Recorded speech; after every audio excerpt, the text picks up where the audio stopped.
First You Think is a not-for-profit ministry of the First Unitarian Church of Des Moines. Support us at ucdsm.org today. Good morning. My name is Mike Andreski, and my pronouns are he, him, his. So as is fairly common with me in speeches, this has gone through many focuses and iterations. As you could see, I was actually typing away just a couple of seconds ago, and I'm notorious in my lectures of sometimes I'll even take a break and fix my lectures when I'm teaching. So as such, I decided to start with one of the prompts that we were given when we were talking about this stuff way back at the beginning of summer. And as I worked on the prompt, it helped me focus on my main topic, which I focused on my incorporation of the UU principles into my personal set of beliefs, and it's influenced what I'm doing now politically. So if you look out of our north windows and have a sharp eye, you can see Iowa Methodist, where I was born. My mom was an OB nurse there, and my dad worked at several buildings over the years running physical plants all over the metro. Actually, I grew up just a few blocks west of where I now work at Drake, which will come into play when I talk about the cyclical nature of things. So the prompt basically suggested we talk about our path to UU and my belief journey. And I'm using the word belief journey purposely. In the Oxford Dictionary, faith is defined as complete trust or confidence in something or someone. To me, faith means believing in something that you have next to no evidence to reinforce that belief. And I'm sure that this stems from a reaction to the religion of my youth, which was Roman Catholicism. I know that others have different personal meanings for faith, but that is my meaning. As I mentioned, as a child through around age 15, I was a practicing Catholic. I did the whole sacrament path through confirmation, First Communion, the whole nine yards. While I mentioned 15, I actually started to question as early as 13 or 14. I had grown up going to Mass on Sunday, and I was okay with it. You know, with the kids, sometimes you get a little wiggly in church. But the main focus in those days was wise and compassionate Jesus, and that was the usual presentation in our parish. Our parish priests were really not the flames of hell will consume you types, so going to church wasn't a scary enterprise. But things changed when I was 13, and I can imagine that many of you can put two and two together if I mention that I was 13 in 1973. Yep, Roe versus Wade. My memory is that the pivot from happy Jesus to abortion, abortion, abortion was pretty sharp. I have sharp memories of my mom muttering something along the lines of, if you'd seen the things that I've seen as an OB nurse, you'd think differently than those priests. But it took another 14 years to end what little faith I possessed when my first wife and I were in an automobile accident in Florida where I was living at the time. The accident was the result of wet roads and another driver not being attentive to their driving.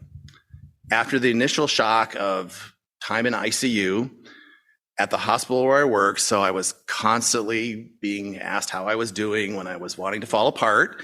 So that made it even tougher. And then 2 months of coma, my wife was moved to the rehab hospital. At that point, we both started to struggle with the concept of a loving God when things like this accident happened. The final breaking point was a chaplain at the rehab center telling me that I had to take it on faith, that there was a reason for the accident. That was it. I'm out of here, was my intellectual response. Out of here as in being religion at that point. So other than having 2 kids being born, going through a divorce, going back to school, nothing much else happened until about 9 years later. My sons were entering elementary school, and I was living in Central Florida. Polk County, Florida is not like Polk County, Iowa. It's almost the diametric opposite.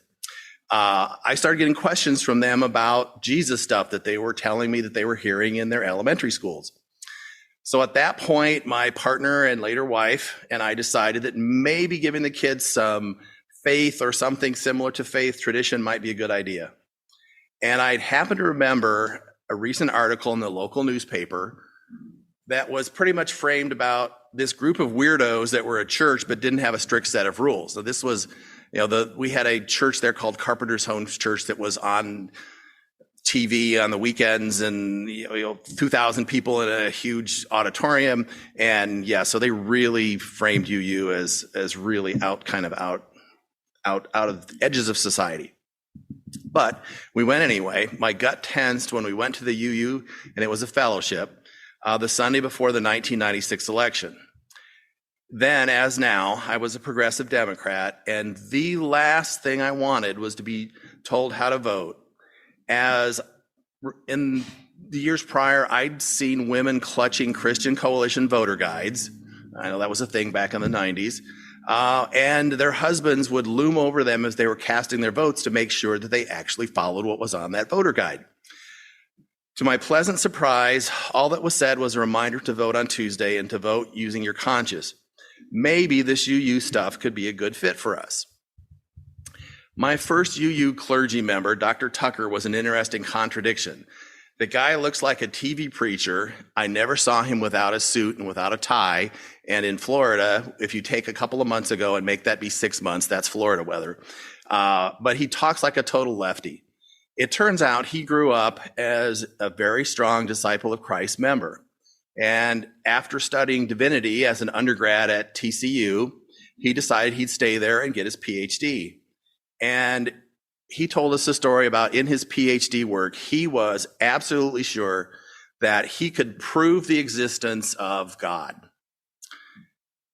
His studies actually led him to the exact opposite conclusion. So he sort of faked another topic and finished. He still entered the ministry, but after a few years, he just couldn't handle it anymore. So he left his ministry to attend Meade Lombard and become a UU minister. So I'm getting to the topic about running for office. We'll get there in a minute. Dr. Tucker was very intellectual in his approach to UU, so we had many classes for new members and a series of classes every fall. In our new member class, we completed a survey that was intended to help members better understand their beliefs. Looking back, I'm not surprised that my result was humanist. Now, all I'd ever heard up to that point was secular humanist being used as a magic phrase in political communications. It was in the 90s, that was another way of basically saying godless communists, but they had to have new words for it. So that gave me a bit of a whoa moment. But as I learned more about actual humanism and the belief set involved, I could see how that fit me like a glove. We also learned about the history of UU in those classes, and I thought it was kind of interesting that American Unitarianism pretty much started in Massachusetts. That related to me because I could remember from a young age that my mother's sister, my aunt, had traced our genealogy, which is relatively uncommon back in the 60s and 70s, and had evidence of an unbroken line back to Plymouth and to William Bradford. So that had been the family mythos that we were Mayflower people, and turned out that it was actually true. So a few years later, we took the kids on a family vacation to the Northeast, and part of that was to go visit Plymouth. I wanted my kids to see what their ancestors came on. So we went to Plymouth Rock, and then we went to the cemetery to see where William Bradford is interned. And we pulled into the parking lot for the cemetery, which was next to a church. And we were pretty surprised to see that it was actually a UU church. And we went over and read some of the information on the outside of the church, and we found out that the church was founded by the Pilgrims, and over the years had it evolved, and it was a part of Unitarian Universalism since the early 19th century. So it turned out that I'd stumbled onto Unitarian Universalism as being a family legacy. So the next years included becoming more involved with the UU Fellowship, chairing several committees, and my wife was board president for a year. Our opening hymn is in honor of my time in that fellowship. We would sing this as a member. Usually one of our children would light our chalice.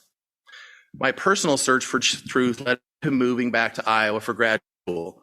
And while we were members in the city UU, we were not involved at or near the same level. Another reason we moved back to Iowa was so my could have a better education. I was tired of seeing my kids going to temporary. That's because some of those had been temporarily there so long, we're actually starting to fall apart. Temporary trailer classrooms to no art, music, or creative content in their schools. Completion of my PhD brought me back to Des Moines, closing the circle. We attended First Unitarian a few times in the mid-2010s, but never joined. After life changes for me once again, Kara and I came here in 2019, and we joined in 2020 right before the pandemic. While I was in grad school, I learned that the story we all learned about the Pilgrims at Thanksgiving, and they lived happily ever after in this pastoral life, was a fantasy. The actual history of the Plymouth colony is told in Nathaniel Philbrick's book, Mayflower. The Pilgrims and their children and grandchildren were involved. They were in the middle of a vicious war between Native American nations, with Squanto befriending the Pilgrims as a way for his leader Massasoit to get an edge over his nation's enemies.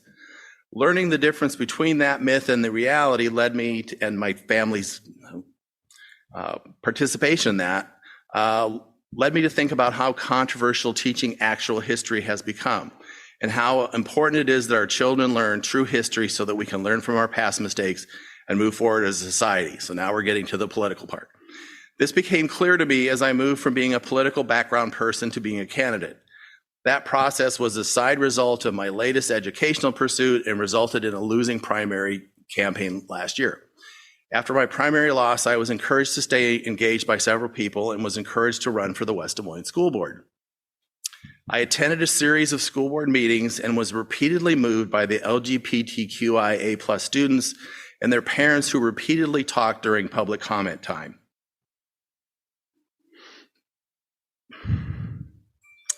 The truth of their lives was different than what others in the State House would like to impose on them. During a legislative internship in the spring of 2020, I saw firsthand the contempt that many members of the Iowa House displayed to some of their citizens. This is especially pointed for those who live in Polk and Johnson counties and who are not conservative, white, and Christian. After learning more about the school district in West Des Moines and the children who were being educated there, I could no longer stand by while the kids who didn't fit the cookie-cutter version of those in power were legislatively bullied. I feel particularly strong in this desire to do this work because today these kids walk the very same hallways that I did 50 years ago. So I went to West Des Moines schools. That's where I went to high school. I know this will not be without a struggle, and the words in our second reading reflect on my difficult decision to move from being behind-the-scenes support to being a candidate for office. I didn't really think about how my UU beliefs motivate me until at a meeting of the Atheists and Free Thinkers a couple of months ago. Two of my political mentors and friends, Senator Sarah Trone Garriott and Claire Celsey, discussed how their beliefs have affected their political past, and that led me to once again think about the UU principles, which hold great meaning to me. So the first principle, as we've had in our responsive reading, is the inherent worth and dignity of every person. This principle is a reminder for me to remember that even when I disagree with someone, that they should still be respected. I need this reminder when someone has a belief that I disagree with, and I think we all struggle with that. Is there a limit to this? I'm finding that I struggle with this when someone has beliefs I find objectionable. As a candidate, I need to remember that I'm not running to be on the school board only for those I agree with. The second principle is justice, equity, and compassion in human relations. This principle may be the core of why I'm running for office. I believe that public education is one way that our society can work to break down the barriers of injustice. Unlike private schools or homeschooling, students in a district like West Des Moines are going to be exposed to other students who may have very different life experiences than their own. When students go to school with a diverse population, they can begin to understand why compassion is a necessary component of efforts undertaken to achieve justice through equity efforts. The third principle is acceptance of one another and encouragement to spiritual growth in our congregations. Now, while growth in our congregations is not a political aim, I can see that the acceptance of others as being the natural consequence of working towards fulfillment of the first and second principles. The fourth principle is a free and responsible search for truth and meaning. Oh, thank you. Allergies are kicking in. I believe that this is a goal in education. Unfortunately, there are forces pushing us in the opposite direction. Sometimes, like in my personal example of learning more about the history of Plymouth Colony, we learn that our ancestors acted in a manner that we would not consider appropriate today. To avoid this discomfort, there is an alarming tendency to avoid discussion of these events to prevent discomfort. While in my experience, it was disappointing to learn of my family's involvement in the activities of the 1650s, it has helped me to understand that being honest about the events of the past can be empowering in efforts to move towards justice and equity. Efforts by some high-profile groups such as Moms for Liberty to remove accurate information about our past and about the truths of many of our students' lives are alarming, and I find strength to oppose these efforts through this principle. The fifth principle is the right of conscience and its use of the democratic process within our congregations and society in large. The efforts to resist actions by a small minority of parents and activists trying to impose their values on the majority of students is one of the strongest motivations for my political involvement. While with one notable exception, this has not occurred in West Des Moines, there is at least one candidate in the race who would choose to impose their values on the majority of students in the district. This principle reminds me that others may have differing opinions, and to remember that those differing opinions most likely were reached through an examination of their consciences, while that may be a different opinion than I may possess. And the sixth principle is the goal of world community with peace, liberty, and justice for all. So to achieve this goal, I found that respect for the first five principles is necessary, and I find strength in this holistic sixth principle approach to achieving peace, liberty, and justice for all. When I start to struggle with the remaining five, with remaining consistent with the first five principles, it helps to remember this one all-encompassing principle at the end. And then the seventh principle is respect for the interdependent web of all existence of which we are a part. While there's a definite progression to achieving the sixth principle through the first five principles, at first glance, this principle seems to be a bit of what we academics might call an outlier. But on further thought, it reminds me that while we work to achieve a world community with peace, justice, and liberty for all, we need to be mindful of the impact of these efforts on the natural world. Unitarian Universalism is famous for statements like deeds without creeds. While not exactly a creed, I find the UU principles help me find sense of what I'm doing in the political world. Having a personal belief system that incorporates my interpretation of the UU principles helps me in the struggle to step into the arena of differing opinions and remain true to myself and what I believe. As the next few months unfold, I'm sure that I'll have to remind myself of this more than once, especially when I'm being accused of being, as a progressive, being at best a passive pornographer and most likely worse by at least one of our candidates. And hopefully once the elections are over, and I'm successful, hopefully, I can continue to reflect on the UU principles in my work on the school board. Thank you.